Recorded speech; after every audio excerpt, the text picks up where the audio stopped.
আপনাদেরকে এটা মনে আছে যে ওই দিন আমরা দেশনেত্রী বেগম খালেদা জিয়ার পাশে দাঁড়াতে পারি নাই? কেন? এই প্রশ্নটা আপনাদের আজকে থাকতে হবে মাথায়। আপনাদের মনে আছে আমাদের নেত্রী দেশনেত্রী বেগম খালেদা জিয়া যখন গ্রেফতার করে জেলখানায় নিয়ে যায়, সেদিনও কিন্তু আমরা আমাদের ব্যর্থতার পরিচয় দিয়েছি। সেই দিন আমাদের সারা বাংলাদেশকে অচল করে দেওয়ার কথা ছিল, কিন্তু আমরা করতে পারিনি। কারণ দলের মধ্যে কিছু স্বার্থান্বেষী লোক আছে, যারা নিজের স্বার্থের বাইরে অন্য কিছু বোঝে না।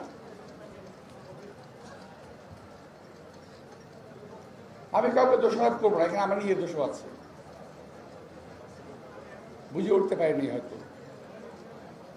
দেশনেত্রী বেগম খালেদা জিয়াকে বাসায় আটকে রাখতে পারে, দেশনেত্রী বেগম খালেদা জিয়াকে গ্রেফতার করতে পারে, এটাই আমার মাথায় আসেনি।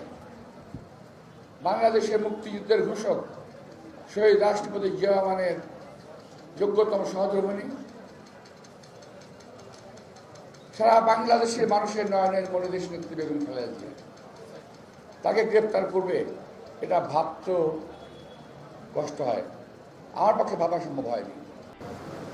একটি ভুল লক্ষ লক্ষ মানুষের জীবন কেড়ে নিতে পারে। সুতরাং নির্বাচন নিয়ে কোনো টাল ভাঙা করবেন না। আমি সরকারকে বলছি না, আমি বলছি এই সরকারকে বিভ্রান্ত করার জন্য বিভিন্ন রাজনৈতিক দল বিভিন্নভাবে নির্বাচন নিয়ে বিভিন্ন কথা বলছেন, এই সরকারকে অস্বস্তির অবস্থা ফেলে দিচ্ছেন।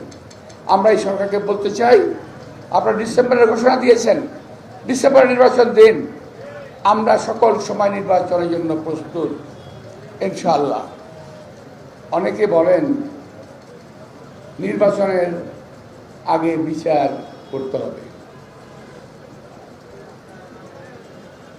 ভাই,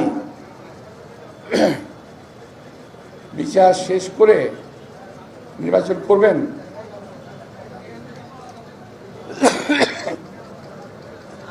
এটা কি সম্ভব?